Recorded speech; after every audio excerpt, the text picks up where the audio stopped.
So I took a little break. I had a bunch of personal things to do, and so I did work on this a little bit more. All I have right now is sky enemies getting aggroed and attacking me, as well as planets attracting the enemies. So there we go. I can shoot. I think there's a line of enemies here. In a second, they're attacking me. My health decreases. But there's also...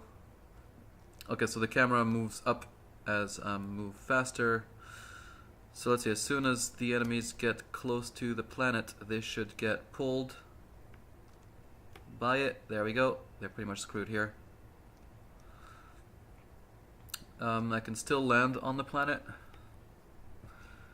So the gravity that is applied on the enemies is a little bit different than the gravity applied to the player. I need to change that at some point. It needs to be the same. I just have two different functions. Should be one function for any object. Maybe giving the player the ability or the privilege to not be attracted so quickly. So same thing, I shoot my enemies, my land aliens here. Nothing new on this part. It's not very smooth. I think it's because I'm also recording. Did I talk about... so basically what happens to the enemies when they get aggroed? Let's look at the thing here. Oh boy, I'm about to get deaded. Okay, restart. Let's take a look at what the enemies do when I'm not around. They just kind of spin around the location where they were spawned. So that's they always keep track of where they were spawned, and as soon as I get close enough, they will target me. There we go. And as soon as I get too far, they will go back to their position.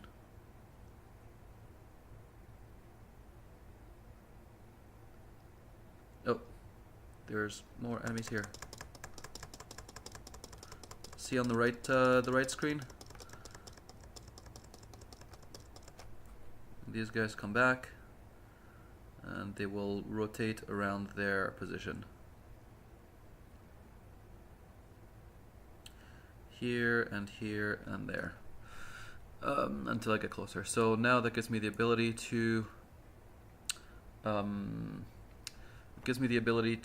generate to generate enemies randomly. I can just put them anywhere on the map, and they'll know to go back to their position when they're not aggroed. And I also have an enemy manager. If only I could find out where that is. Enemy and planet manager. See, right now there's a list of only 10. If I go around and kill one of them, or if one of them gets sucked in by the gravity of a planet and gets destroyed, they will disappear from my list. They will be taken away. So let's see.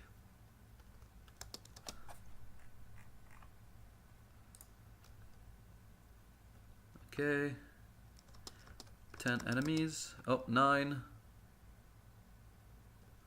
And I think they shouldn't... Oh yeah, they do collide with me, but they do not make me spin in weird rotations, which I've experienced before.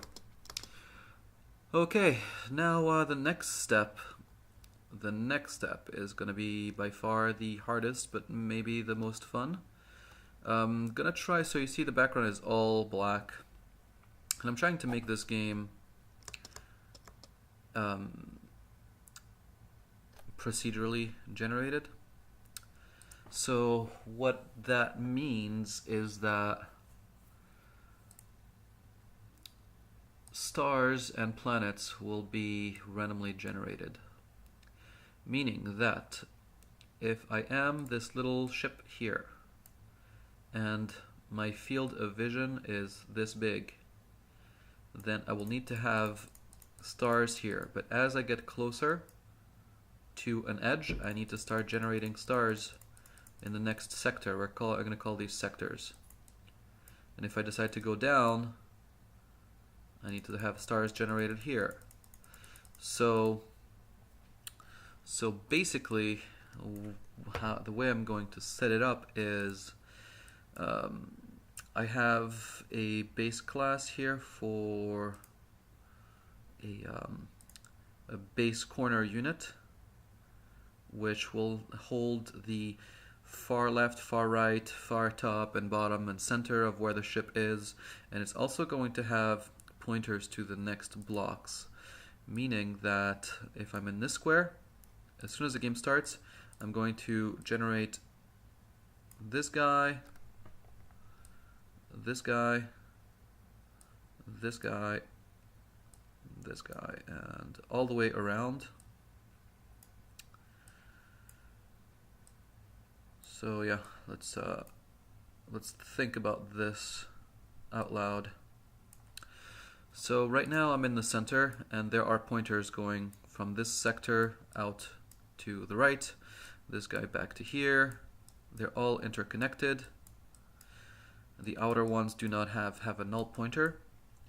So basically, I'm here, and I know that this is 0, 0, 0, 0. So, and I know the size of my sector, so this will be 200.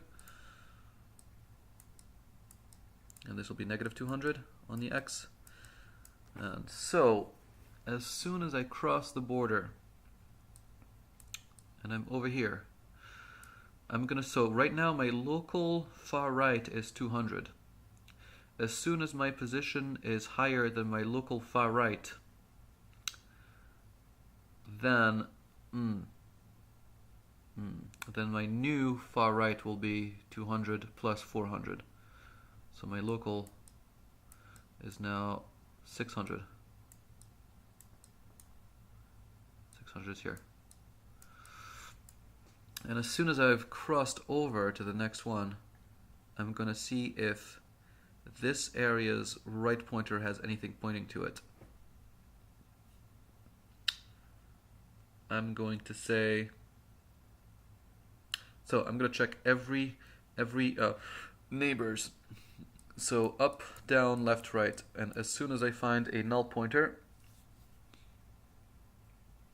then create a new one, a new sector.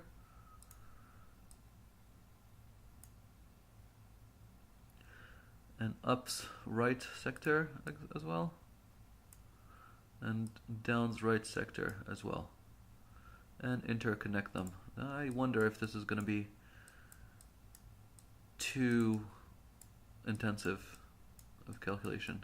I don't think so. It's just pointers, right? Shouldn't. Meaning, and these sectors will, once they appear, they will have random planets generated inside of them, not too far from each other, stars, and some enemy.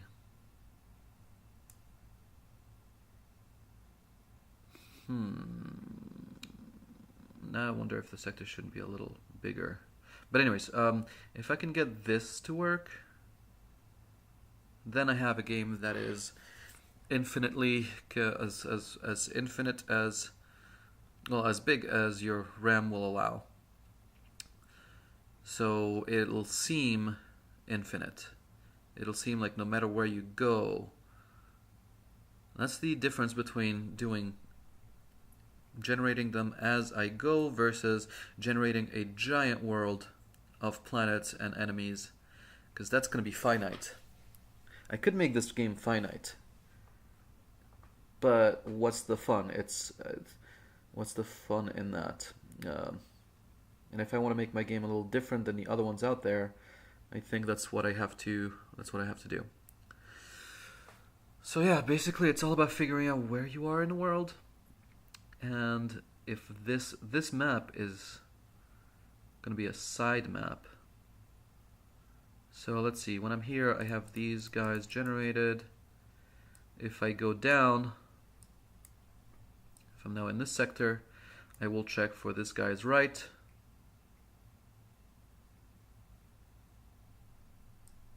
and down. This guy is right and down, and this guy's down.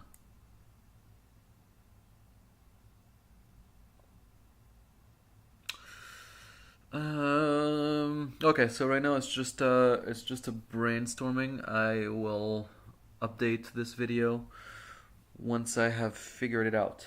I'm gonna give myself 3 days to get this done, because after that I'm out on a little bit of a vacation, and I'll be back next week.